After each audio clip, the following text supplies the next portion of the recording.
Got kind of a spooky video today. We're going to talk about some Japanese urban legends.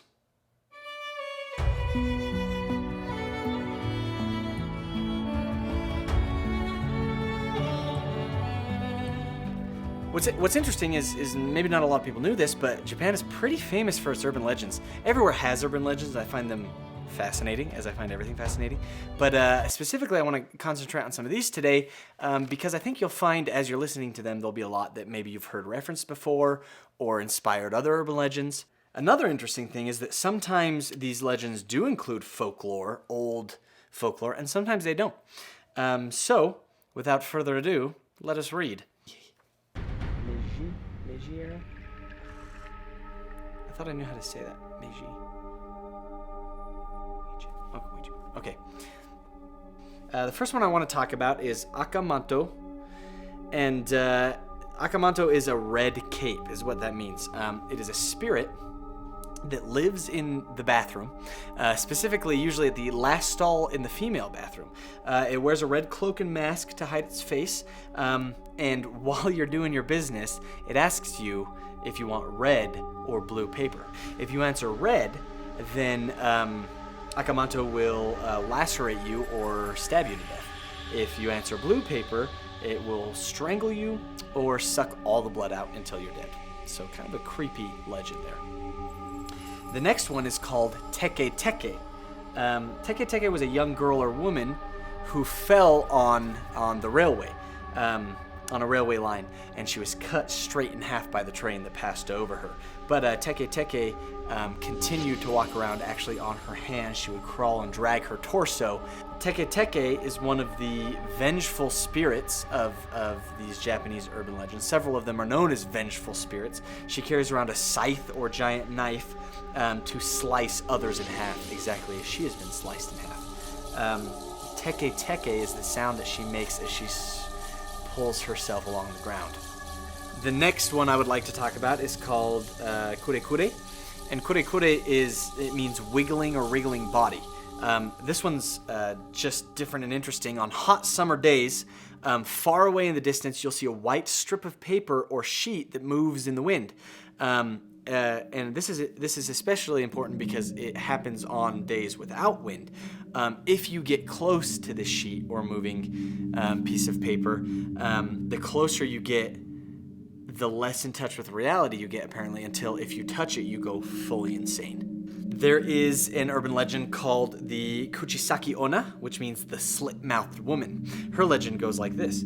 She is a masked, also vengeful spirit who carries around either a sharp tool or a knife or a giant pair of scissors. She will come up to you and she'll ask, "Do you find me attractive?" If you say no, she'll kill you on the spot. If you say yes, she lifts up her mask and shows you that she has a cut from ear to ear in a giant smile. She'll ask you again, "Do you still think I'm attractive?" If you say no or try to run away, she kills you on the spot. But if you say yes, then she'll take her knife or scissors and cut exactly the same gash in your mouth so you can be beautiful like her. There is supposedly 2 ways to conquer this spirit. You can either distract her with money or candy, or tell her she's simply average looking, not beautiful and not ugly. This next one is called the Jimenkin, or human-faced dog. Now this one, it is a creature with the body of a dog and the face of a human. It can talk, but it would rather be left alone. And usually it is seen at night running along your car as fast as your car on the highway. So fast that it overtakes your car, usually. There are also comedic stories about the Jinmenke where it is sighted in an alleyway. You think it's a normal dog until it turns around, has a human face, and says, "Leave me alone." That's very many stories that takes place.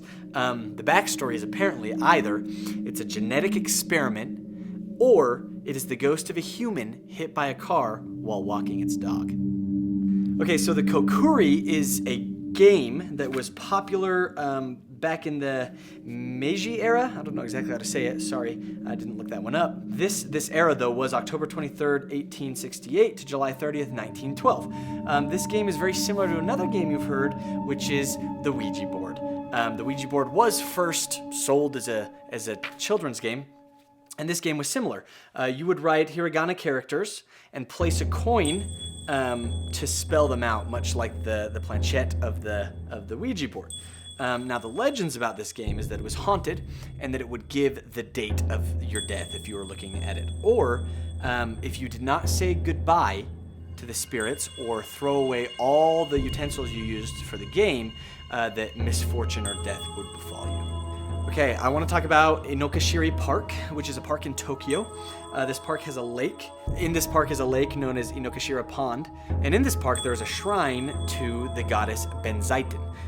Apparently, if you are with your significant other and you rent one of the rowboats and go into the Inokashira Pond, the legend is that your relationship will end. Also, happy couples that visit the park will be cursed by this goddess, by Benzaiten, and you will eventually break up. The next one is called Hanakusan of the Toilet. It is another bathroom ghost, but it is the spirit of a young girl who haunts school bathrooms. She doesn't do anything particular, apparently, besides haunt, but the legend is either she was playing hide and seek during an air raid in World War II and was killed, or she was murdered, or she committed suicide in the bathroom. What's interesting is that it is common among school children to try to summon her, and yeah, her name is Hanako-san. This next one's very interesting because it is a legend about a legend. It's called Gozu, which means cow head or ox head. And it is that there is a story out there known as Gozu, the ox head story, that if you hear it, you will go completely insane. It is such a terrifying story that you will tremble for days and days and then ultimately die. The only thing that we know is that it is so horrifying it causes these effects. There's a couple of pieces of evidence, and one of them is that a town got cursed after eating a cow head, that might take place in the story.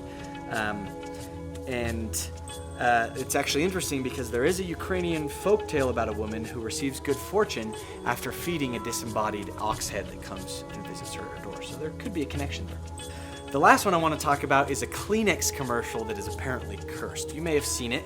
In the 1980s, there were 3 commercials done for Kleenexes in Japan, and it had the actress Keiko Matsuzaka and a small child that was dressed up in the costume of a Japanese ogre.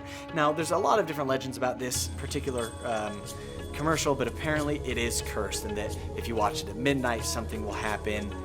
Certain versions of this have chanting underneath. It's a Germanic curse or something like that, and that much bad has been brought about. When all is said and done, it is kind of just a weird commercial.